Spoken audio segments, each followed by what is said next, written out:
अस्सलामु अलैकुम वरहमतुल्लाहि वबरकातुहू।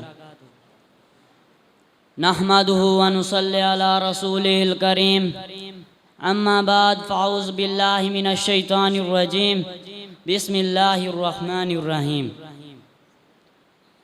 मुख्तसर हम्द व सना के बाद मेरे भाइयों दोस्तों, आज मैं आपके सामने जिस उन्वान पर गुफ्तगू करना चाहता हूँ वो है नमाज के फ़वाइद। हज़रात, नमाज बंदे और अल्लाह के दरमियान राब्ते का नाम है, बल्कि रसूलुल्लाह सल्लल्लाहु अलैहि वसल्लम ने फरमाया, इन्ना अहदकुम इज़ा क़ाम फ़ी सलातिही फ़इन्नहु युनाजी रब्बहू। यकीनन जब बंदा नमाज के लिए खड़ा होता है तो गोया वो अपने रब से मुनाजात करता है। नमाज की अदायगी से इंसान को क्या फ़वाइद हासिल होते हैं।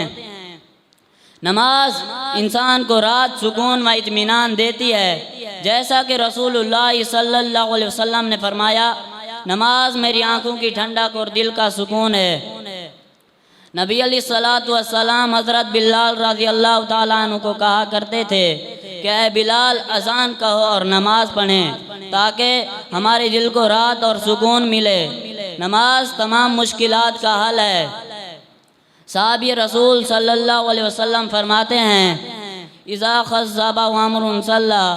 आप सल्लल्लाहु अलैहि वसल्लम को जब भी कोई मुश्किल पेश आती तो आप नमाज पढ़ते।